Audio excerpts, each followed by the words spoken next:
നിശബ്ദ പ്രചാരണ ദിനമാണ്. LDF സ്ഥാനാർത്ഥി തോമസ് ഐസക്കാണ് നമ്മോടൊപ്പമുള്ളത്. സർ, ഓരോ തെരഞ്ഞെടുപ്പിലും എത്ര വോട്ട് ഒരു സ്ഥാനാർത്ഥിക്ക് ലഭിക്കുമെന്ന് അറിയാനുള്ള ഒരു സംഘടനാ സംവിധാനം ഇടതുപക്ഷത്തിന് കൃത്യമായുണ്ട്, പ്രത്യേകിച്ചും CPIM-ന്. ഇക്കുറി അങ്ങനെ ഒരു വിലയിരുത്തൽ പാർട്ടി നേതൃത്വം അല്ലെങ്കിൽ പാർട്ടിയിൽ നിന്നും എങ്ങനെയാണ് അറിയാൻ കഴിയുന്നത്? അവസാനത്തെ റൗണ്ട് കണക്ക് ഇപ്പോൾ വന്നുകൊണ്ടിരിക്കുകയാണ്. 3 റൗണ്ട് കണക്കാണ് എടുക്കാൻ സാധനം. അപ്പോൾ 2 റൗണ്ടിൽ തന്നെ നമ്മൾ മുന്നിലാണ്. പക്ഷെ എവിടെയാണെന്ന് ഉറപ്പിക്കാൻ പറ്റാത്ത ഒരുപാട് വോട്ടുകളുണ്ടാവും. അപ്പോൾ അതൊന്നും വിശ്വസനീയമല്ല. നമ്മൾ പിന്നെ തിരിച്ചറിയാൻ പറ്റാത്ത ഈ വോട്ടുകളുടെ പുറത്താണ് വർക്ക് കൂടുതൽ നടക്കുക. ഇപ്പോൾ അത് വളരെ ചെറുതായിട്ട് ചുരുങ്ങിക്കാണും. ഇപ്പോൾ ഈ 3-ാം റൗണ്ട് കൂടുതൽ വിശ്വസനീയമായിട്ടുള്ള ഇതാണ്. ഇപ്പോൾ ആ വോട്ടുകൾ നിർണ്ണയിക്കുകയും അതിനെയൊക്കെ കൊണ്ടുവന്ന് വോട്ട് ചെയ്യിക്കുക എന്നുള്ളതാണ്. അപ്പം അതിന് ഒരു 50 പേരുടെ വോട്ടുകൾക്ക് ഒരു സ്ക്വാഡ് വെച്ചുണ്ടാക്കി അവരെല്ലാവരും പോളിംഗ് ബൂത്തിൽ കൊണ്ടുവരാനുള്ള നടപടികൾ നമ്മൾ സ്വീകരിച്ചു കഴിഞ്ഞിട്ടുണ്ട്. ഈ ദിവസങ്ങളിലൊക്കെ അതാണ് നടക്കുന്നത്. അപ്പോൾ സ്ലിപ്പ് കൊടുക്കാൻ വേണ്ടി ആളുകൾ വീടുകളിൽ ചെല്ലും. അപ്പോൾ ഒരിക്കൽ കൂടി ഇതൊക്കെ പറയും.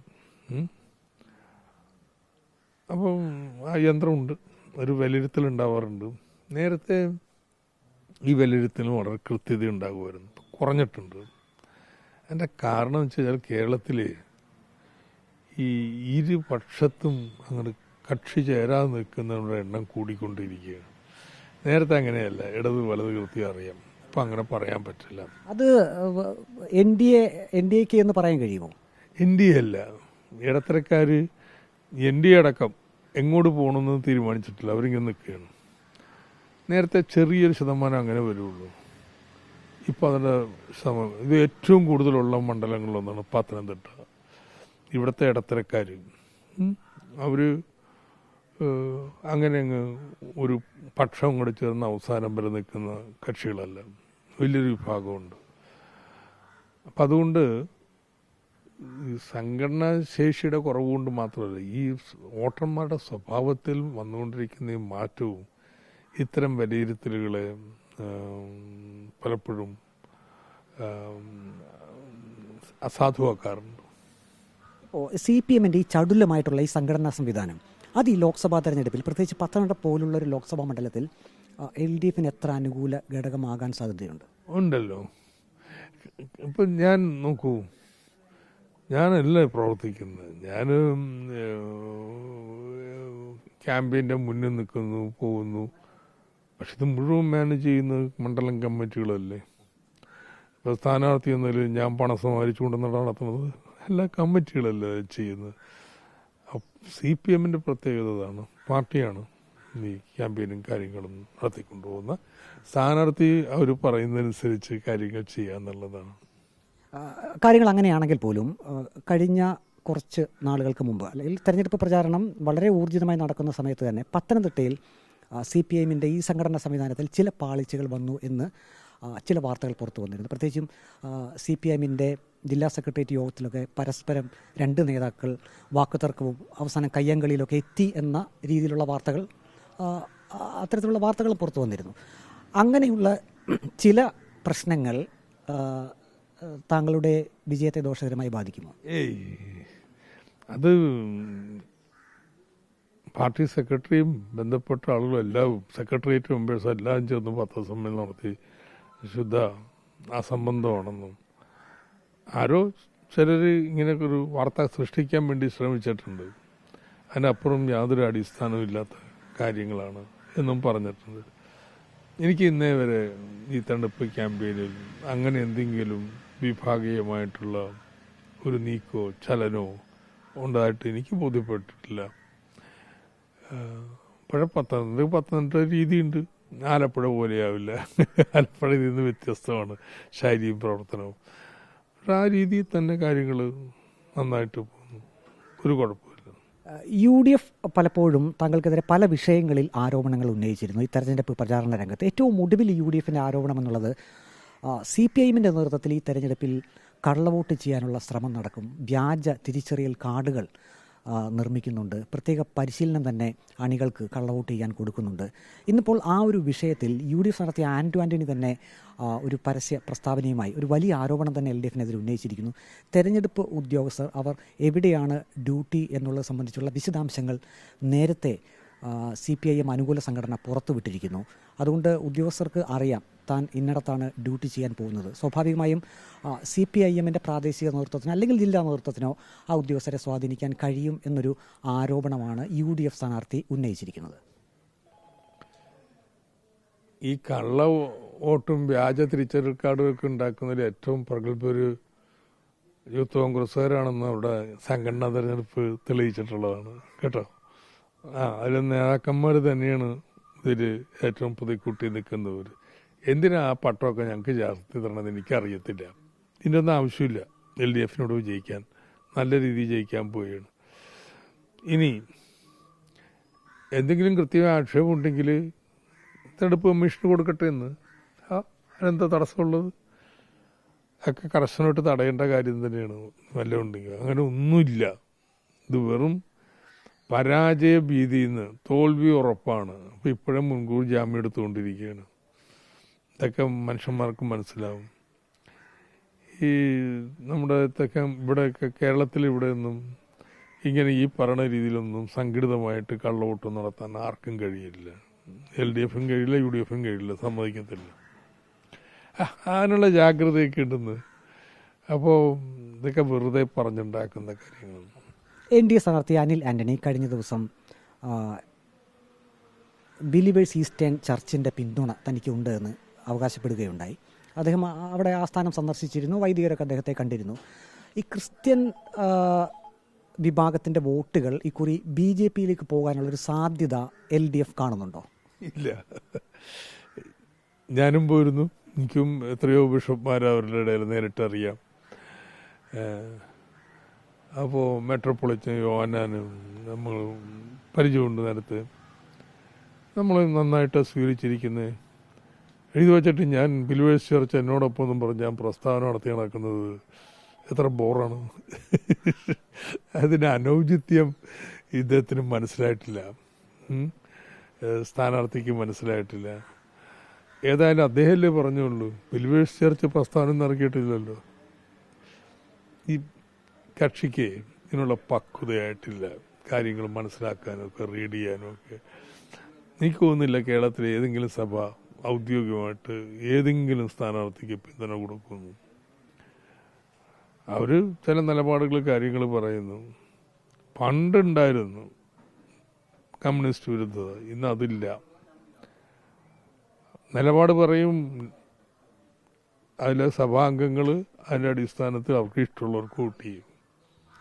അതുപോലെ തന്നെ ഒരു ഗവർണർ സഭാ നേതൃത്വങ്ങളെ വിളിച്ച് അനിൽ ആന്റണിക്ക് വോട്ട് ചെയ്യണമെന്നൊരു അഭ്യർത്ഥന നടത്തുകയുണ്ടായി എന്നൊരു ആരോപണവും ഈ തെരഞ്ഞെടുപ്പ് കാലത്ത് ഉയർന്നിരുന്നു. ആ വിഷയത്തിൽ അങ്ങയുടെ ഒരു നിലപാടെന്താണ്? ഗവർണർമാർ ദൈനംദിന രാഷ്ട്രീയത്തിൽ നിന്ന് ഇറങ്ങാതിരിക്കാനല്ലോ, അത് പാടില്ല. അവരുടെ സ്ഥാനം ഒരു സംസ്ഥാനത്തിൻ്റെ ഔപചാരിക ഭരണത്തലവനാണ്. ഔപചാരിക അതിൻ്റെ ഒരു മഹിമയ്ക്ക് അനുസരിച്ച് പെരുമാറണം. BJP അതൊക്കെ നശിപ്പിച്ചിട്ടുണ്ട്.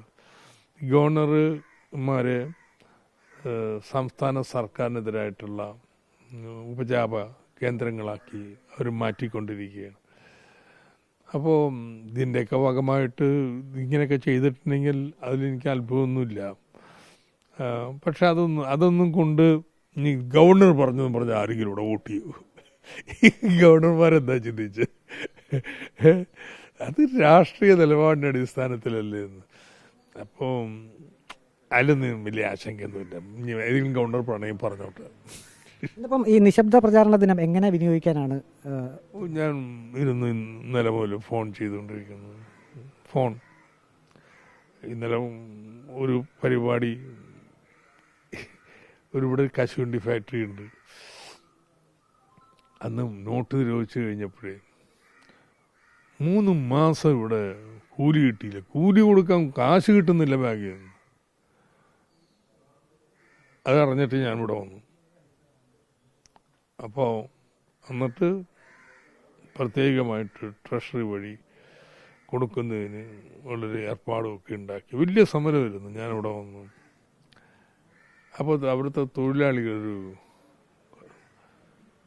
കത്ത് കൊടുത്ത് അയച്ചു, സാറ് ഇവിടെ അന്ന് സമരത്തിന് വന്നു, വോട്ട് ചോദിക്കാൻ വന്നില്ല, അതുകൊണ്ട് ഇന്നലെ അതിനൊന്ന് പോയി അടച്ചത്. എല്ലാ തൊഴിലാളി ഉണ്ടായിരുന്നു.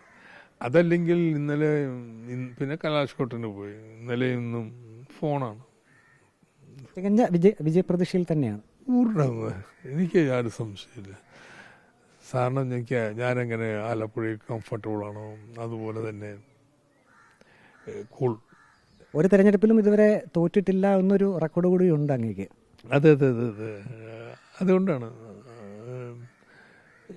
ഞാൻ പറഞ്ഞല്ലോ, ആലപ്പുഴയിലെ തെരഞ്ഞെടുപ്പ് പോലെ തന്നെ ഇപ്പോൾ തുടങ്ങുമ്പോഴങ്ങനെയല്ല കേട്ടോ. തുടങ്ങുമ്പോഴൊന്നും ഇവിടെ പത്തനംതിട്ട ഭൂരിപക്ഷം എന്നൊക്കെ ജയിക്കും എന്ന് പറയുമ്പോൾ ജയിക്കാനുള്ള ആഗ്രഹമാണ്, അല്ല ജയം നമ്മുടെ ഒപ്പം അല്ല. വോട്ടിംഗ് വിലയിരുത്തലിലും നമ്മൾ പുറകിലാണ്. അങ്ങനെയാണ് എല്ലാ തെരഞ്ഞെടുപ്പും. പത്തനംതിട്ടയിൽ എല്ലാ ലോക്സഭാ തെരഞ്ഞെടുപ്പും. അപ്പം അതിന് നമ്മളൊരു മാറ്റം വരുത്താൻ ചില സ്ട്രാറ്റജീസ് ഉണ്ടാക്കി, ക്യാമ്പയിൻ രീതിയിൽ അവലംബിച്ചു. അതിലൊന്ന് വലിയ ആൻറ്റി ഇൻകംബൻസി നിലവിലുള്ള സ്ഥാനാർത്ഥിക്കുണ്ട് UDFൻ്റെ. അത് ഞാൻ പറഞ്ഞതല്ല, UDFൻ്റെ കനകൂലു പറഞ്ഞിട്ടുള്ളത്, അല്ല ഞാൻ പറഞ്ഞുണ്ടാക്കണതല്ല. അപ്പം അതുകൊണ്ട് ഇവിടെ ക്യാമ്പയിനിൽ അടുത്ത 5 വർഷം എന്ത് ചെയ്യും എന്ന് പറഞ്ഞുള്ളതാണ് ക്യാമ്പയിൻ. അത് ഭയങ്കര കോൺട്രാസ്റ്റാണ്. 15 വർഷം ഒന്നും ഒരാൾ ചെയ്യാതിരിക്കുക, അടുത്ത 5 വർഷം കൊണ്ട് ഇന്നതൊക്കെ ചെയ്യുമെന്ന് പറയാം. 2, ഇവിടെ മുസ്ലിം ജനവിഭാഗം, പെന്തക്കോസ് ജനവിഭാഗങ്ങൾ, ഇവരൊക്കെ അവരെ സഹായിക്കുന്നവരെന്നുള്ള രീതി ഇടതുപക്ഷത്തിന് അനുകൂലമായ നിലപാടാണ് നിയമസഭയിലെടുക്കുന്നത്. 7 നിയമസഭ ജയിച്ചിട്ടുള്ള UDF ആണ്. ഇവിടെ ലോക്സഭ വരുമ്പോൾ നിലപാട് മാറ്റും. ഇത്തവണ അത് തിരുത്തിയത് ഈ കോൺഗ്രസിൻ്റെ രാഷ്ട്രീയ പാപ്പരത്വം തുറന്നു കാണിച്ചിട്ടാണ്. CAയിലും മറ്റും ക്യാമ്പയിൻ കൃത്യമായിട്ട് പിൻ പോയിന്റഡ് ആയിട്ട് നടത്തിയതിൻ്റെ. അപ്പോൾ ഈ 2 സ്വിംഗ് വോട്ടുകളും മാറി. പിന്നെ വലിയൊരു ഫാക്ടറുണ്ട്, ഒരു ഫിക്സഡ് നിക്ഷേപം. ഇവിടുത്തെ പ്രധാനപ്പെട്ട രാഷ്ട്രീയ കക്ഷിയാണ് കേരള കോൺഗ്രസ്. ആ കേരള കോൺഗ്രസ് ഇവിടെയാണ്. 2019 റാന്നി MLA കേരള കോൺഗ്രസ് എമ്മിൻ്റെ ആളാണ്. റാന്നി മാത്രമല്ല, കാഞ്ഞിരപ്പള്ളി, പൂഞ്ഞാറ്, റാന്നി 3 എണ്ണം. ഇത് വലിയ പ്രധാനപ്പെട്ട മാറ്റം. ആരും ഇത് ഫാക്ടറിങ് ചെയ്തിട്ടില്ല. ഇവർക്കൊക്കെ കേരള കോൺഗ്രസിനെയും മെയിൻ സ്ട്രീം പള്ളികളിലൊക്കെ സ്വാധീനമൊക്കെ ഉണ്ട്, പിന്തുണയുള്ളതാണ്. പള്ളികളിലല്ല, വിശ്വാസികളിലൊക്കെ പിന്തുണയുള്ളതാണ്. അപ്പോൾ ഇതൊക്കെ പ്രധാനപ്പെട്ട മാറ്റമാണ്. എങ്ങനെയാണ് ഇത്തരം ഒരു തെരഞ്ഞെടുപ്പ് നമ്മൾ മുന്നിലല്ലാതെ വരിക? അപ്പം തുടക്കത്തിലല്ലായിരുന്നു, പക്ഷേ ഇപ്പാണ്. പത്തനംതിട്ടയിൽ നിയമസഭാ തെരഞ്ഞെടുപ്പുകളിൽ വോട്ടർമാർ എപ്പോഴും LDFനൊപ്പമാണ്. അതേസമയം ലോക്സഭാ തെരഞ്ഞെടുപ്പുകളിൽ UDFന് ഒപ്പമായി. ഒറ്റയുടെ പത്തനംതിട്ടയിൽ നിയമസഭാ തെരഞ്ഞെടുപ്പുകളിൽ